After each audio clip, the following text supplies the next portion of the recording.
고린도후서 8장 8절에서 15절까지의 말씀입니다. 내가 명령으로 하는 말이 아니요 오직 다른 이들의 간절함을 가지고 너희의 사랑의 진실함을 증명하고자 함이로다. 우리 주 예수 그리스도의 은혜를 너희가 알거니와 부요하신 이로써 너희를 위하여 가난하게 되심은 그의 가난함으로 말미암아 너희를 부요하게 하려 하심이라. 이 일에 관하여 나의 뜻을 알리노니 이 일은 너희에게 유익함이라. 너희가 1년 전에 행하기를 먼저 시작할 뿐 아니라 원하기도 하였은즉 이제는 하던 일을 성취할지니 마음에 원하던 것과 같이 완성하되 있는 대로 하라. 할 마음만 있으면 있는 대로 받으실 터이요 없는 것은 받지 아니하시리라. 이는 다른 사람들은 평안하게 하고 너희는 곤고하게 하려는 것이 아니요 균등하게 하려 함이니 이제 너희의 넉넉한 것으로 그들의 부족한 것을 보충함은 후에 그들의 넉넉한 것으로 너희의 부족한 것을 보충하여 균등하게 하려 함이라. 기록된 것 같이 많이 거둔 자도 남지 아니하였고 적게 거둔 자도 모자라지 아니하였느니라. 아멘. 우리 앉으시기 바랍니다. 우리 기도 잠깐 하겠습니다. 하나님 아버지, 오늘도 저희들을 이 자리에 불러주시고 또 하나님의 말씀을 듣도록 하심을 감사합니다. 때로는 우리가 말씀이 감상적이고 또 감동적으로만 와닿기를 원하지만 사실은 하나님의 말씀은 우리의 길을 인도하는 등불이며 우리의 삶과 믿음을 가르치는 교훈의 말씀인 것을, 또한 우리의 잘못된 것들을 바로잡는 또 그런 말씀인 것을 우리가 알고 겸손한 마음으로 우리 말씀을 받을 수 있도록 인도하여 주시옵소서. 예수님 이름으로 기도합나이다. 아멘. 우리 앞으로 이 8장 9장은 사도 바울이 우리 소위 말하는 드림 또는 헌금에 관한 말씀을 많이 하고 있습니다. 이 과거 어느 마을에서 이런 대회가 있었다고 그래요. 믿거나 말거나. 그 나라에서 가장 힘센 사람을 초청을 했어요. 그래가지고 동네 사람을 다 모아놓고 어떤 대회를 했냐면은 그 가장 힘센 사람의 손에 레몬을 하나 쥐어줬습니다. 그래서 레몬을 가지고 힘센 사람이 이 소나기 힘으로 레몬의 즙을 다 짜는 거예요. 마지막 한 방울까지. 그리고 난 다음에 그 마을에서 소위 말하는 힘센 사람들로 하여금 와서 레몬을 짜봐라. 그래서 짜서 한 방울이라도 레몬이 나오면 소를 한 마리 주겠다. 이런 대회를 했었습니다. 그리고 동네 사람들이 다 모인 가운데 이 힘센 이 천하장사 같은 사람이 와가지고 막 팔뚝에 근육도 있고 레몬을 꽉 짰어요. 짜니까 물이 뚝뚝뚝뚝 떨어져요. 그래서 한 5분, 10분 짜니까 물이 다 떨어졌어요. 그래서 동네 사람들에게 기회를 줬습니다. 그러니까 동네에서 힘 좀 쓴다는 이 장정들이 나와가지고 아무리 막 땀을 뻘뻘 흘리면서 쥐어짜도 더 이상 레몬이 쥐어짜지지가 않는 거예요. 그래서 이제 동네 사람들이 불가능하구나 라고 절망하려는 순간 한 젊은 사람이 손을 드는데 보니까 그냥 평범한 체구의 남자예요.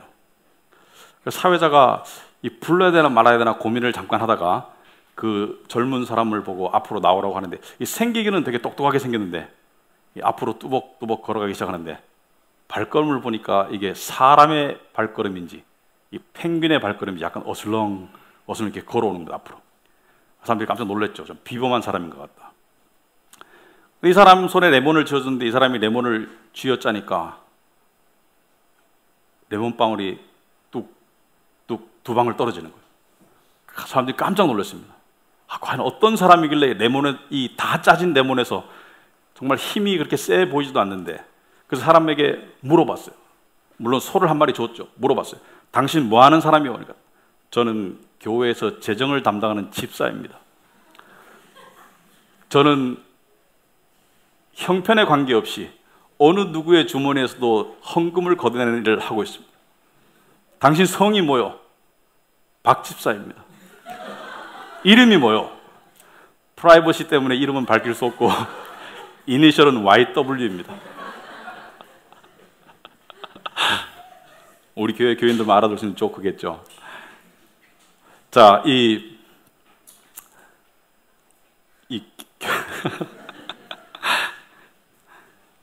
교회 이 리더들이요, 이 헌금 이야기 하는 게 상당히 쉽지가 않습니다. 사람들이 불편하게 생각하기 때문에.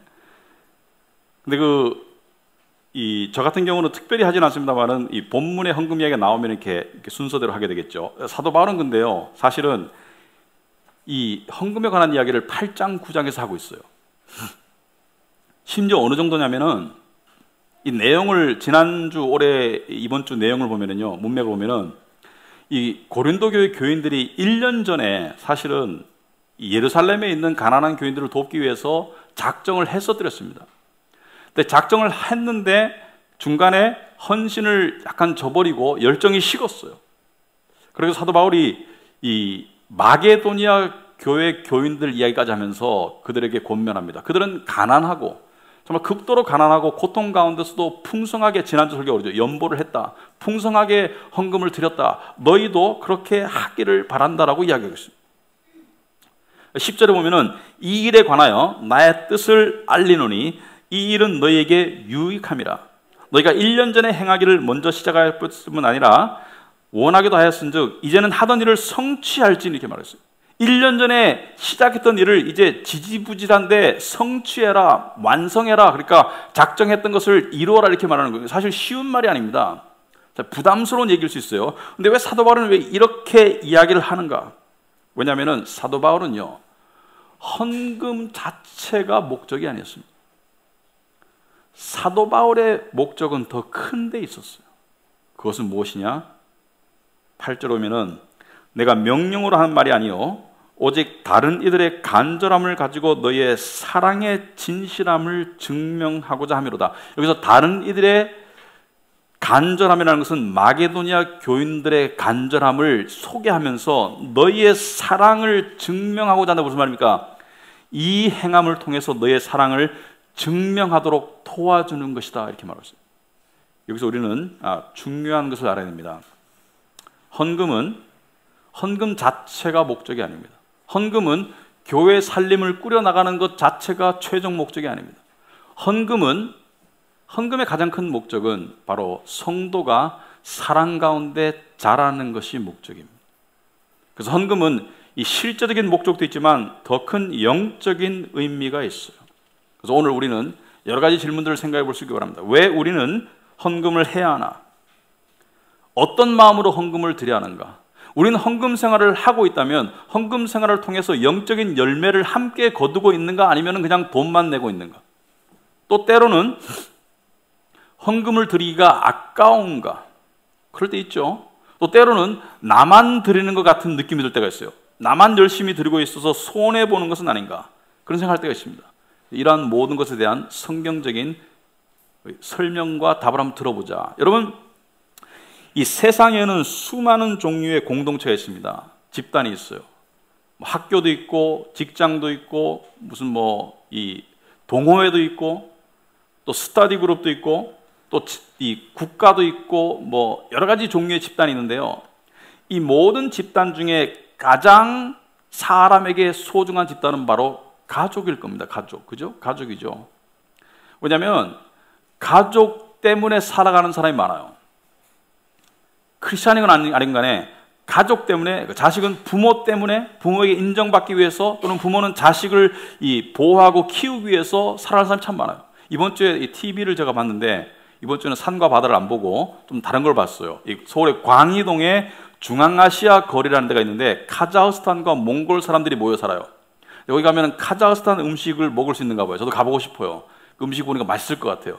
근데 카자흐스탄 식당 2군데가 이렇게 나왔는데 정말 쉬는 날 없이 그냥 잠자고 일하고 그러니까 하루 종일 일하는 거예요. 근데 일하는데 보니까 한 식당에는 아들이 초등학교를 다니고 있고, 한 식당에는 딸이 러시아 유학가 있어요. 그래서 너무 고달픈데도 열심히 하는 거예요. 그래서 물어봤어요. 당신 왜 이렇게 열심히 일하냐? 무슨 의미로 이렇게 열심히 일하냐? 당신을 움직이게 하는 원동력이 뭐냐? 그러니까 딱 한마디로 가족 때문에 그렇다.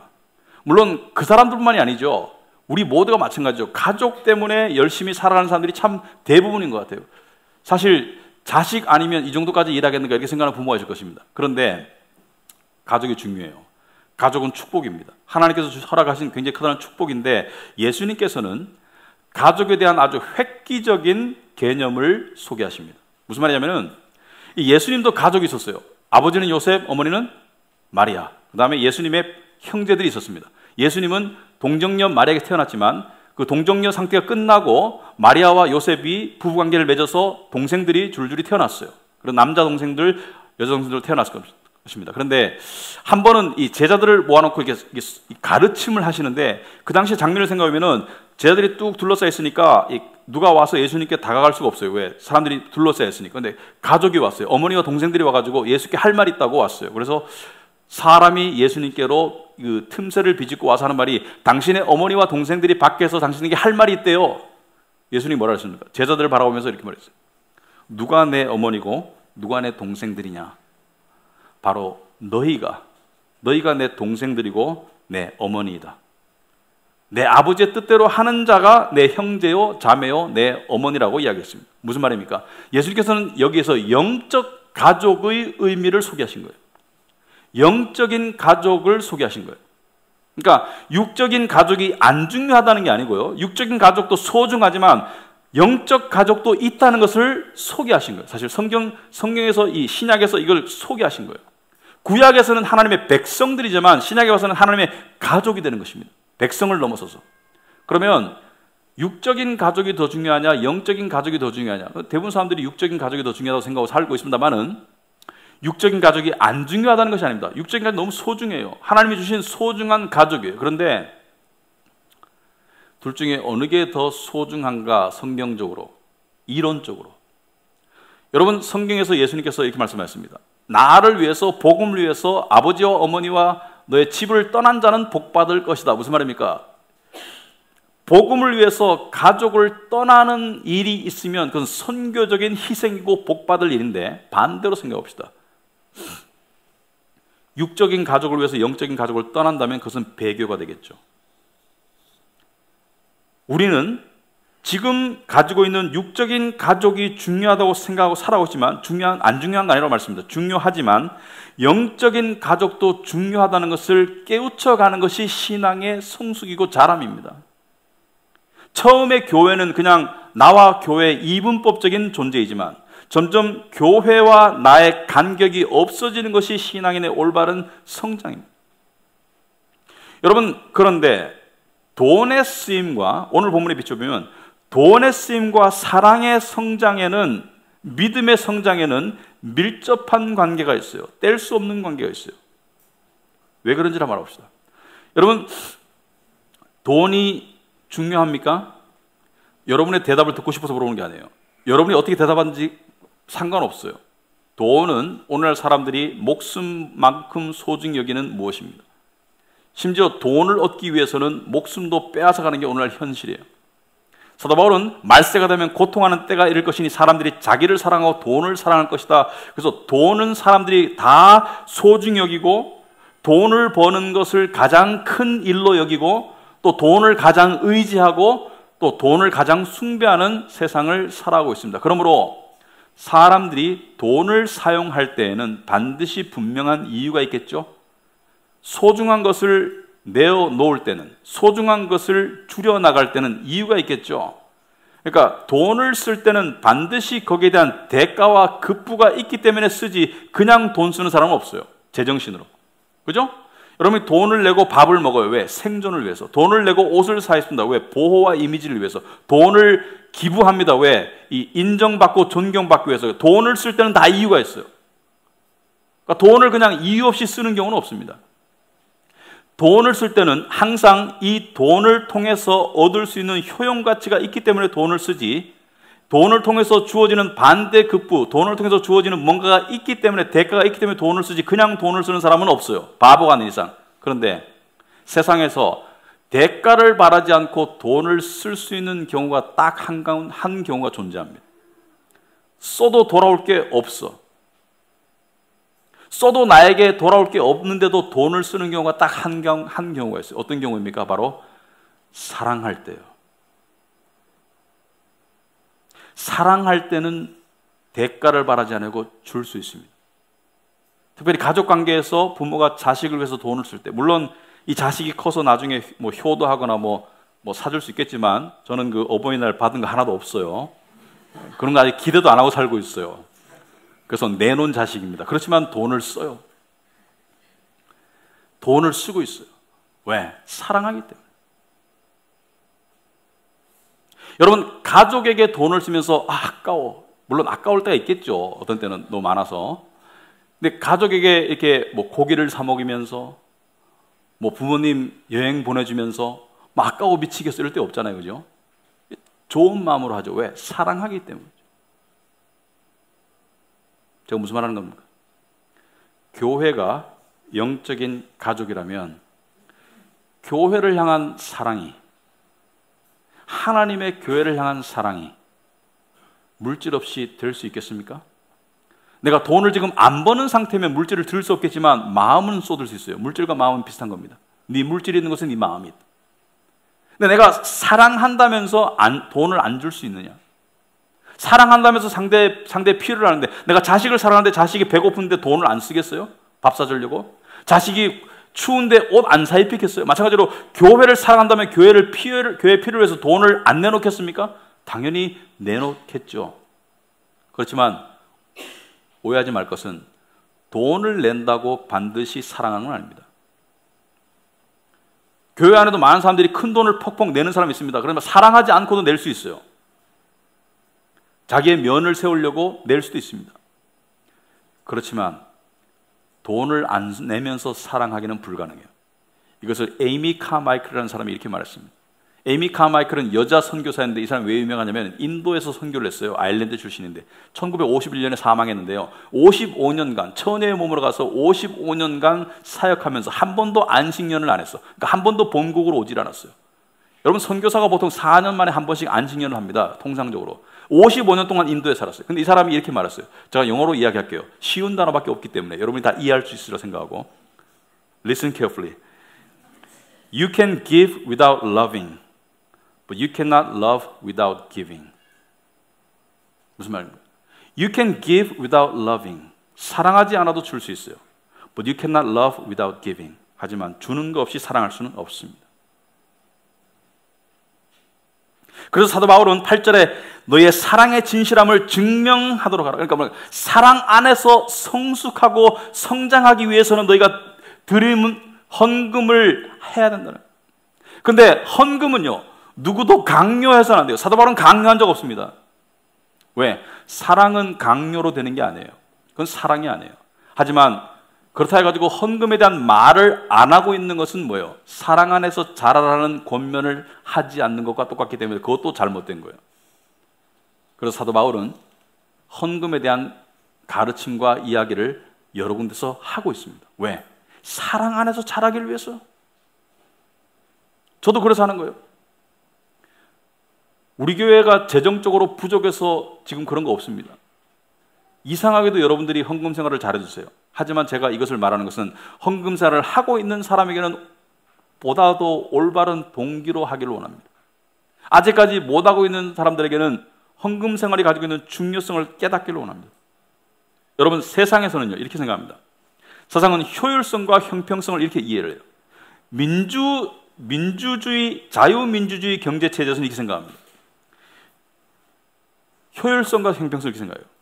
내가 열심히 해서 열심히 번 돈으로, 내가 열심히 했던 재능이 있던 운이 있던 열심히 번 돈으로 나를 위해 사용하는 것이 경제 정의다. 그죠? 그렇지만 사회주의 민주주의 체제에서는 이렇게 생각합니다. 모든 사람이 열심히 일해서 번 것을 가지고 균등 분배하는 것이 경제 정의이다. 둘 중에 어느 게 정의일까요? 어느 게 정의일까요? 자유민주주의, 사회민주주의. 요즘 시대 오늘 우리나라의 화두죠. 그죠? 민주주의인데 우리가 자유민주주의냐 아니면 사회민주주의냐? 둘 다가 아닙니다. 둘 다가 성경적이지 않아요. 성경의 경제 원리는 이것입니다. 열심히 일해서 게으른 사람보다 더 많이 소득을 가졌으면 가지고 누리고 즐겨라. 하지만 매 50년마다 경제의 근간이 되는 토지를 다시 몰수해서 균등 분배를 하는 희년제도가 있었죠. 무슨 말입니까? 부의 양극화, 극단적인 양극화는 경제 정의가 아니다. 그래서 열심히 일해서 또는 열심히 모은 만큼 자기가 누리는 것도 형평이고 또 더 나가서 균등하게 분배하는 방식을 가지는 것도 형평이기 때문에 성경적인 경제는 자본주의와 사회주의의 절묘한 조화입니다. 자본주의만도 아니고 사회주의만도 아니에요. 이 14절에 보면 이렇게 말하고 있습니다. 이제 너희의 넉넉한 것으로 그들의 부족한 것을 보충함은 후에 그들의 넉넉한 것으로 너희의 부족한 것을 보충하여 균등하게 하려 함이라 이렇게 말하고 있어요. 그러니까 부족한 것을 서로 보충해 나가는 거예요. 기록된 것 같이 여기서 기록됐다는 것은 출애굽기를 말하는 것이죠. 만나를 이렇게 거둬들이는 출애굽기 16장의 말씀을 말하는데, 많이 거둔 자도 남지 아니하였고 적게 거둔 자도 모자라지 아니하였느니라 이렇게 말하고 있습니다. 많이 거둔다고 막 남아서 썩지도 않고 적게 거둔다고 모자라지도 않는 이것을 하나님이 원하신다. 그러니까 열심히 일한 만큼 더 누려라, 하지만 균등을 위해서도 노력해라. 이것이 하나님의 경제 원리이기 때문에, 그래서 성경에서 이렇게 말하죠. 일정 액수를 내는 것이 아니라 일정 비율을 내고 있죠. 그죠? 왜? 많이 번 사람은 많이 내고 적게 본 사람은 적게 내고 안 버는 사람은 안 내는 거예요. 그렇다 해가지고 교회 안에서 많이 본 사람을 더 대우하고 적게 본 사람을 덜 대우하면 이건 가족이 아니라 이건 뭐예요? 가족이 아닌 것이죠. 많이 본 사람은 직분자로 올라가고 적게 본 사람은 못 올라가고 이게 가족이 아닌 것이죠. 여러분, 집에서 밥 먹을 때 큰아들은 월급이 300만 원이고 둘째 아들은 500만 원인데, 큰아들은 생활비를 100만 원 내고 둘째 아들은 200만 원 낸다고 칩시다. 그래서 엄마 아빠가 밥 먹으면서 큰아들에게 눈치 줍니까? 넌 조금만 먹어. 너는 고기 손대지 마. 둘째 아들 보고 너 많이 먹어라 이렇게 합니까? 안 그러잖아요. 물론 그런 부모도 있을 수 있겠죠. 저도 모르겠습니다만 나중에 어떤 부모가 될지는. 자, 왜 그렇습니까? 가족이기 때문에. 가족은 뭐예요? 열심히 해서 번 액수가 다르더라도 함께 모여서 같이 나누는 게 가족이에요. 여러분, 헌금은요, 교회 필요를 채우는 거 맞습니다. 뭐 월세도 내야 되고 뭐 밥도 먹어야 되고 맞습니다. 하지만 그 이상의 의미가 있는 거예요. 그런데 우리는 이렇게 생각할 때가 있습니다. 은연중에 교회는 교회고 나는 나라는 인식이 있어요. 예를 들어서 여러분이 여러분을 위해서 이걸 증명할 수 있는 길이 있습니다. 여러분을 위해서 맛있는 거 먹고 좋은 거 사입으면서 억울하면 안 사면 되겠지. 불만이야 이렇지 않잖아요. 맛있는 거 먹으면서 당연하고 그렇지 않습니까? 근데 교회를 위해서 헌금을 하면서 억울해. 내가 더 많이 내는 것 같아. 그게 불만이야. 그 이유는 깊이 들어가면 여전히 마음 깊숙이 교회와 나를 따로 생각하는 거예요. 그러면 물어봅시다. 교회가 무엇입니까 도대체? 교회가 뭐예요? 우리가 가지고 있는 교회에 대한 개념이 뭐예요? 많은 사람들이 생각합니다. 교회는 건물 또는 교회는 저보고 이렇게 묻는 사람 제가 오늘 분명히 하는데요. 목사님, 주중에 제가 교회 와가지고 교회를 와가지고 좀 쉬어도 되겠어요? 왜 나한테 물어봐? 여러분 교회지 내 교회예요 이게? 그냥 우리 교회 교회님은 문 따고 들어오면 돼요. 자기 집에 들어오는데 물어보고 들어오나? 교회와 제가 말하는 교회는 카비너트 교회를 말하는 게 아니에요. 카비너트 교회 건물을 말하는 건 더더욱 아니고요. 예수 그리스도의 몸된 교회와 나는 어떤 관계입니까? 여러분이 진정으로 예수를 믿는 사람이라면 교회와 여러분은 어떤 관계입니까? 바로 여러분이 교회입니다. 여러분이 교회 아니에요? 교회가 여러분이지 않습니까? 그러므로 내가 교회를 위해서 내가 물질을 드리면서 이것을 마치 남을 위해서 물질을 주는 것처럼 생각하는 것은 여전히 교회에 대한 인식이 성경적으로 근접하지 못했다는 이유가 되겠죠. 교회가 우리예요. 그렇지 않습니까? 그러므로 교회를 섬기는 것이 아까워서는 안 되겠죠. 왜? 내가 교회인데.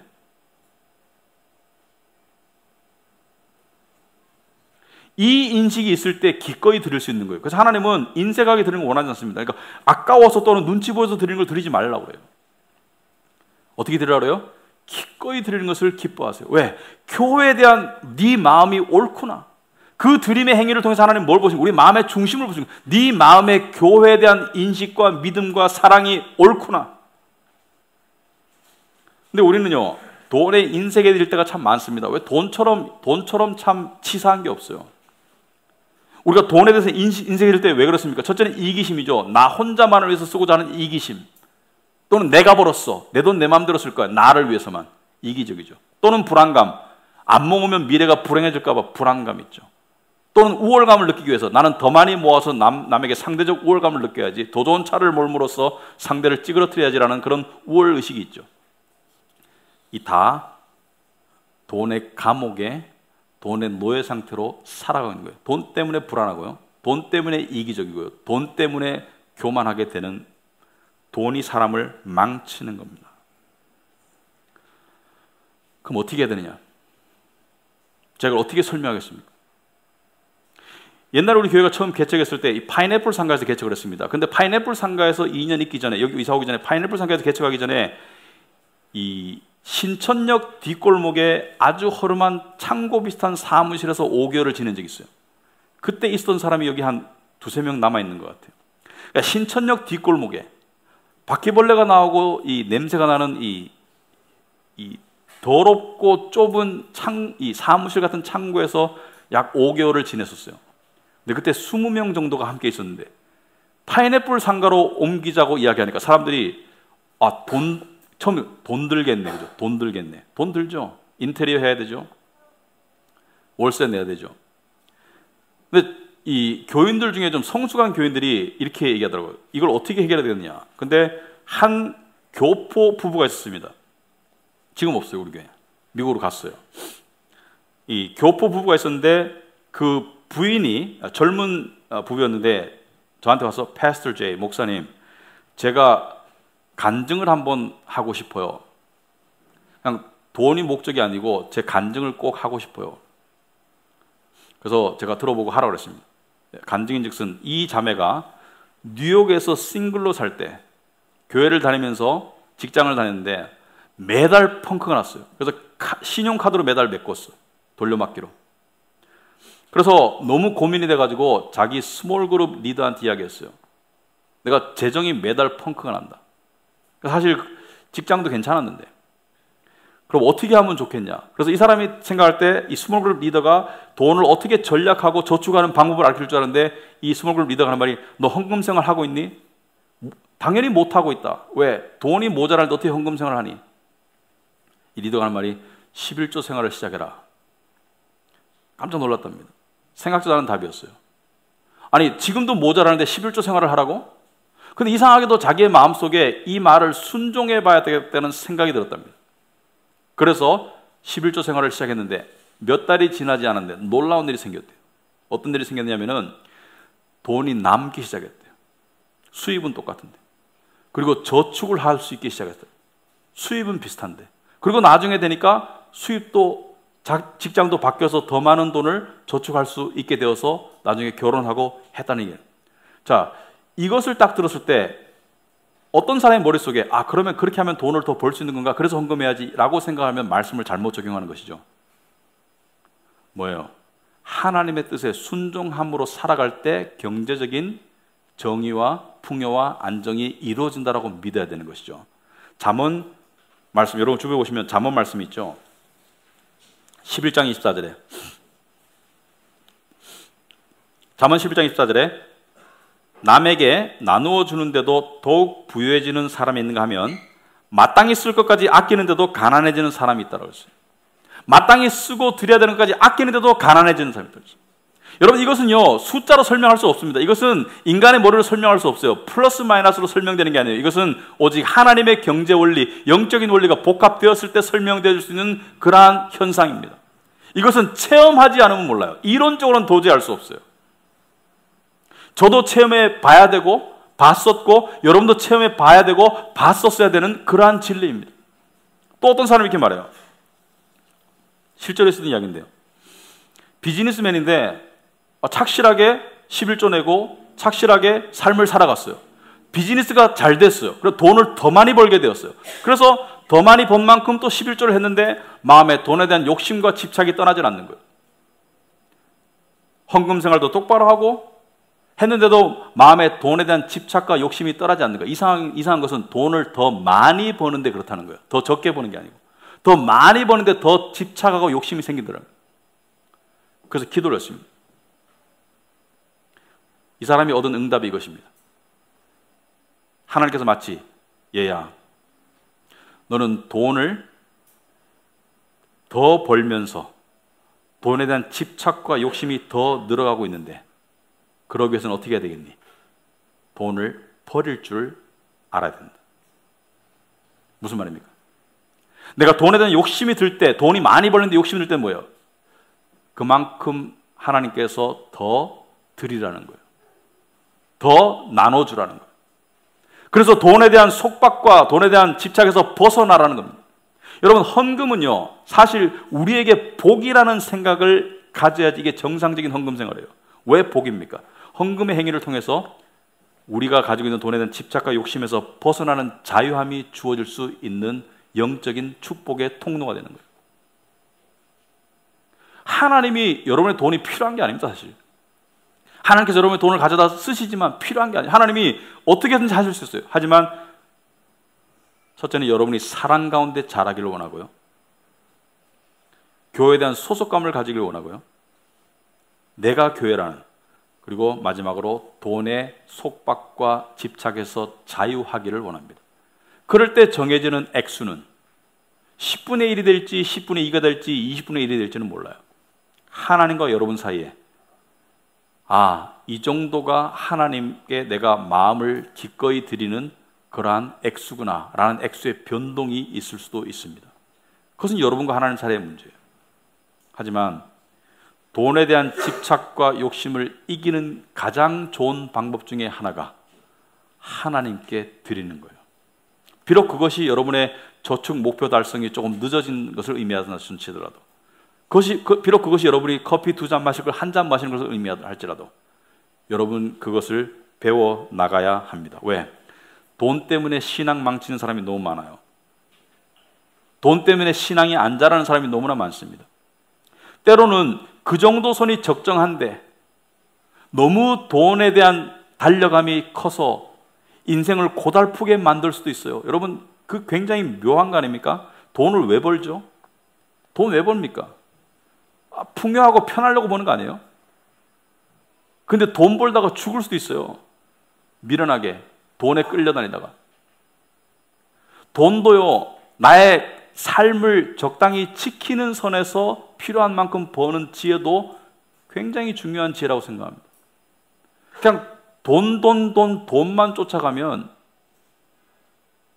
그 돈 벌다가 전도서에 말하자면 그거 누가 쓸 건데? 현실도 중요한 겁니다.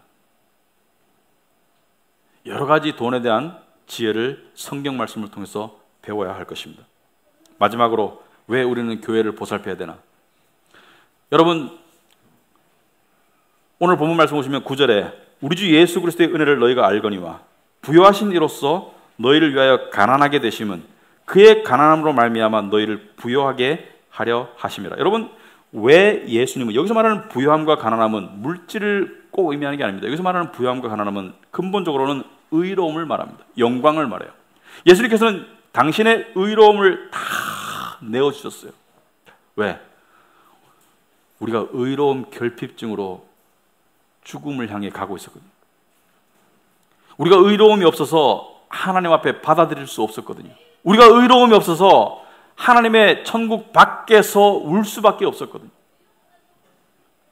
근데 우리에게 의로움을 주기 위해서, 우리에게 의로움을 쏟아부어주기 위해서 당신의 의로움을 우리에게 다 주시고 우리의 죄를 다 가져가셨다. 이게 십자가 아닙니까? 우리의 죄를 다 가져가시고 당신의 의로움을 다 주셨다. 여러분, 역사상 가장 불공평한 거래죠. 이거는요, 당신의 의로움이라는 아주 훌륭한 것을 내어주고 반대 급부가 없는 게 아니고 반대 급부가 있었어요. 근데 마이너스야. 응? 의로움을 다 내주고 죄를 다 가져갔어요. 우리에게는 나음과 우리에게는 회복을 주시고 당신에게는 고통과 죽음을 가져가셨어요. 여러분, 이거는 불공평하죠. 가장 좋은 걸 주시고 가장 나쁜 걸 가져갔어요. 역사상 가장 불공평한 거래입니다. 근데 왜 하셨을까요, 여러분? 왜 하셨을까요? 이걸 설명할 수 있는 길은 딱 한 개밖에 없습니다. 바로 사랑이죠, 사랑. 이게 사랑이라는 거예요. 여러분, 하나님을 사랑합니까? 하나님께서는 나를 사랑하면 뭐라 그랬어요? 네 이웃을 사랑하라 했습니다. 우리가 하나님을 실제적으로 사랑할 수 있는 방법이 없어요. 하나님이 뭐가 부족해서? 하나님을 심령으로 사랑할 수 있다면 실제적으로 사랑할 수가 없습니다. 그래서 하나님께서 뭐예요? 네 이웃을 사랑해라, 또는 나의 몸된 교회를 사랑해라. 그게 나를 사랑한 것이다. 여러분, 어떤 사람을 놓고 사랑하는데 당신의 머리통은 사랑하는데 몸통은 안 사랑해? 이거 있을 수 없죠. 당신의 머리통은 너무나 아름답고 내가 사랑하는데 당신의 몸통은 사랑하는 게 있을 수 없죠. 예수님이 교회의 머리라면, 예수님을 사랑한다면 그분의 몸인 교회를 사랑하는 것이 예수님을 사랑하는 것과 똑같은 거예요.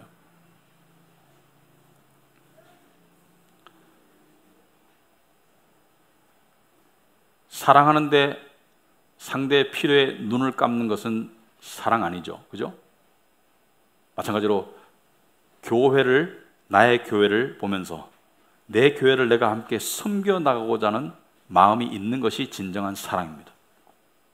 저는 목사로서 여러분들에게 상당히 감사합니다. 왜? 제가 헌금 때문에 여러분에게 잔소리하는 적은 거의 없습니다. 한 번도 없는 것 같아요. 할 필요가. 그런데 여러분이 그렇게 잘 교회를 섬겨주셔서 감사한데 좀 더 부탁을 드리고 싶은 것은 여러분이 드리는 마음을 하나님 앞에서 점검해서 그것이 사랑 가운데 하길 바랍니다.